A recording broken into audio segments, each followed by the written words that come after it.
Oi gente, tudo bem com vocês? Hoje eu vim trazer a palavra de Deus. Eu vou ver se eu consigo fazer agora uns momentos diferentes aqui. Alguns vídeos eu vou trazer a palavra de Deus mesmo, e outros eu vou trazer reflexões pessoais mesmo, certo? E que não vai ter de fato a palavra de Deus, digamos assim, por escrita no vídeo. Bom, gente, a palavra de Deus hoje que eu quero tratar com vocês está lá no livro de Atos, logo no começo, certo? Eu já li esse livro completo, mas eu estou voltando nele para fazer uma releitura, porque vocês sabem que a palavra de Deus ela se renova cada vez que a gente lê, né? Ela tem uma interpretação, nos passada uma interpretação diferente toda vez que a gente lê. Então, como eu estou relendo o capítulo, vamos começar pelo capítulo 1 e o capítulo 2, certo? Então, foram esses dois capítulos aí que eu li e que eu quero trazer alguns pontos para vocês. Bom, vamos lá. Gente, no capítulo 1 começa falando sobre a ressurreição de Jesus, certo? Jesus foi morto, crucificado, certo? E ressuscitou. Só que antes dele subir definitivamente aos céus, ele voltou aqui para os seus discípulos, certo? E passou um período com eles para mostrar que de fato realmente que tinha ressuscitado e dar algumas outras instruções que faltavam para eles, certo? Então esse é a ideia base do capítulo 1 de Atos, certo? E o que me chamou a atenção, gente, é que um ponto meu, certo? Mas que eu quero trabalhar com vocês. O engraçado é que Jesus, quando ele ressuscitou, ele não pôde subir, não é que ele não pôde, ele teve que vir de novo para ficar mais um período com os seus discípulos, por conta que ele sabia que os discípulos ainda precisavam ser tratados. Vejam, gente, esses meninos, esses rapazes ficaram um tempão ao lado de Jesus e mesmo assim ainda não tinham a fé suficiente de fato em Jesus, certo? Então aqui diz na palavra de Deus, eu fiz questão de anotar para trazer com vocês no versículo 3, vamos ler. Depois do seu sofrimento, ou seja, a crucificação e a morte, Jesus apresentou-se a eles e deu-lhes muitas provas indiscutíveis de que estava vivo. Ou seja, gente, Jesus conviveu com os seus discípulos um bom tempo, eles conviveram com Jesus um bom tempo, e Jesus sempre falava, vai ser necessário que eu morra, mas não se preocupem, que eu vou ressuscitar. Mas as palavras não foram suficientes para que eles acreditassem que ele realmente iria acontecer isso tudo. Então, o que eu quero deixar com isso aqui, que da mesma forma somos nós até hoje. Se eles que andaram ao lado, às vezes tiveram a dureza do coração de realmente acreditar, quanto mais nós que só temos hoje a palavra e a história, certo? Então, é super normal, é natural, mas a gente precisa virar a chave na nossa mente. E é engraçado, gente, que aqui a palavra de Deus faz questão de dizer: Jesus apresentou-se a eles e deu-lhes muitas provas indiscutíveis de que estava vivo. Ou seja, não bastou Jesus se apresentar uma vez e falar para eles, ei, eu estou vivo. Não, ele teve que fazer várias vezes esse processo com eles para que de fato eles acreditassem. Então, às vezes, essa incredulidade, às vezes, que está no nosso coração, gente, é por conta da nossa natureza humana. Então, não se julguem, não se condenem ao máximo, às vezes, por a sua incredulidade. Você precisa cada vez mais desenvolver o seu potencial da fé, óbvio. Mas não se culpe, não se condene que era algo que eu fazia. Eu sempre achava que minha fé era muito baixa mesmo. E isso me impedia de aceitar, acreditar em certas coisas que Jesus pode fazer na minha vida, quer fazer na minha vida. Mas isso aqui traz que é normal esse sentimento dentro da gente, porque nós somos seres humanos. Ou seja, Jesus teve que fazer inúmeras situações aqui para comprovar para eles que ele realmente estava vivo, certo? E aí eu peço para que vocês busquem a leitura também de vocês, no capítulo 1. Bom, e aí ele prova que está vivo e tal, e aí ele fala sobre a questão do batismo do Espírito Santo. Fiquem concentrados, unidos, que vocês, antes de começarem de fato assim, o ministério de vocês, após a minha subida definitiva, vocês vão precisar ser batizados no Espírito Santo, porque é uma promessa para que vocês sejam revestidos de poder, certo? E aí vamos para o capítulo 2, gente. O capítulo 2 fala sobre o dia de Pentecoste, que é justamente o batismo do Espírito Santo, certo? E o que eu chamei a atenção aqui, o que me chamou a atenção aqui foi lá no versículo 21. No versículo 21 fala que... no versículo 21 não, perdão, gente. O versículo 21 vai dizer assim: e todo aquele que invocar o nome do Senhor será salvo. Mas aí eu vou subir um pouquinho para trás. Lá no capítulo 17 diz assim: nos últimos dias, diz o Senhor, derramarei do meu espírito sobre todos os povos. Os seus filhos e as suas filhas profetizarão.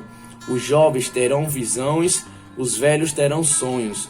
Sobre os meus servos e as minhas servas derramarei do meu espírito naqueles dias.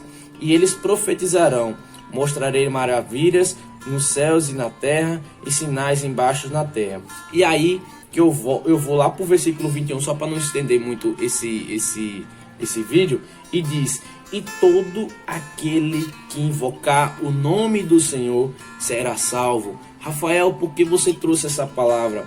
Gente, como eu falei, tudo aquilo que eu abordo para vocês são coisas que eu tenho dificuldade, eu já tive dificuldade na minha própria vida. Então eu sempre tive muita dificuldade, sempre compliquei muito a questão da salvação. Eu sempre achei que era algo muito complexo a questão da salvação. Só que quem complicava era eu mesmo. Porque na verdade o processo de salvação Jesus veio aqui na terra e ele morreu por mim, por aquelas pessoas que viviam naquela época, por as pessoas que viviam antes mesmo, e até pelas pessoas que ainda vão nascer na nossa geração, certo? Então ela já foi nos dada, só que a gente tem que aceitar. E ele diz aqui: todo aquele que invocar o meu nome será salvo. Ou seja, é algo muito simples, gente. Basta a gente invocar, aceitar o Senhor Jesus como nosso Senhor e Salvador, que nos será dada essa herança da salvação, certo? Obviamente não é só isso, mas a gente nunca entenda isso. Você nunca vai conseguir fazer algo para conseguir ganhar salvação, nem nas suas ações, assim, com o próximo, ou para com Deus mesmo, com sua família. Nada vai conseguir comprar sua salvação, ainda que você viva uma vida do seu melhor, que você se doe assim de melhor, mas você nunca vai conseguir merecer essa salvação, porque a gente sempre vai ter uma natureza corrompida, uma natureza pecadora, e essa salvação é dada por meio da graça, certo? Pela atitude de Jesus lá na cruz, certo? Mas a gente precisa aceitar isso na nossa vida. E aí tem uma palavra lá no capítulo 2, mais adiante, lá no versículo 38, gente. No versículo 38, deixa eu só achar aqui. Pedro foi batizado pelo Espírito Santo no dia do Pentecoste e falou para as pessoas, para uma multidão. Pedro disse: arrependam-se cada um de vocês, seja batizado em nome de Jesus Cristo para o perdão dos seus pecados, e receberão o dom do Espírito Santo, pois a promessa é para vocês, para os seus filhos e para todos os que estão longe, para todos quantos o Senhor, o nosso Deus, nos chamar. Ou seja, ele está dizendo aqui, gente, que é muito simples a salvação. A gente é que complica, gente. A gente é que quer ser santo, que a gente nunca será santo nessa terra. Então Pedro está dizendo aqui que o processo para ganhar a salvação é se arrepender dos pecados, declarar para Deus, assumir para Deus: Deus, eu fiz isso. Hoje eu tenho um entendimento que não foi legal, que não era necessário na minha vida isso, por mais que tenha sido prazeroso, certo? mas ó o que me fez chegar, onde me fez chegar, as consequências, certo? Mas eu me arrependo, eu não quero mais ter essa prática na minha vida. E aí, buscar a Deus, certo? Só para melhorar o nosso dia a dia. Mas como eu falei, buscar a Deus é para a gente melhorar, a gente tá mais próximo dele, mas não quer dizer que a gente vai merecer mais e mais por conta da nossa busca, porque a gente não merece, é nos dado pela graça, certo? E aí ele está dizendo que essa herança é para a gente, para os nossos filhos, para os nossos amigos, para todo mundo, gente. Basta a gente aceitar essa palavra. Bom, eu vou encerrar por aqui, porque já tem 10, quase 11 minutos de vídeo, certo? Mas o que eu quero dizer é, para ganhar a salvação, gente, a gente precisa somente aceitar Jesus. Somente aceitar Jesus, porque não há nada que a gente consiga fazer para de fato ganhar, porque é sempre pela misericórdia e a graça de Deus, certo? E se manter em fé, porque a salvação é por meio da nossa fé. A gente tem que acreditar nela, que a gente vai ser salvo. Por quê? Porque eu aceitei a Jesus e ele é fiel na sua palavra, certo? E voltando para o capítulo 1, lembre-se, ainda que bata dúvida, às vezes, como Jesus teve que provar várias vezes para os seus discípulos que ele ainda estava vivo de fato, que ele ressuscitou. Então, na sua vida, se bater algumas dúvidas a respeito de Jesus, do que ele quer fazer na sua vida, do que ele pode fazer, entendeu? É normal, só que busque crer, confiar naquilo que você não consegue enxergar, certo? Senhor, meu Deus, muito obrigado, Pai, pela Tua palavra. A Tua palavra é simples e clara, meu Deus. Só que o nosso entendimento que é fechado, meu Pai. O nosso coração é duro, a nossa mente é travada para entender essa situação que é tão simples, Pai.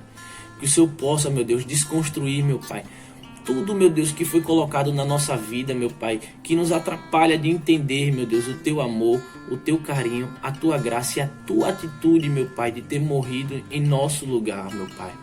Senhor, abençoe cada pessoa que está ouvindo essa mensagem, meu Deus, para que ela possa meditar mais e mais na Tua palavra. Fica conosco, meu Deus, em nome de Jesus. Amém. Gente, que Deus abençoe a vida de vocês. Como eu falei, não esqueça de meditar na palavra você. Busque o seu entendimento na palavra de Deus, certo? Manda esse vídeo para outras pessoas, compartilhe, se inscreva no canal lá no YouTube e curta, certo? Que Deus abençoe vocês e até a próxima.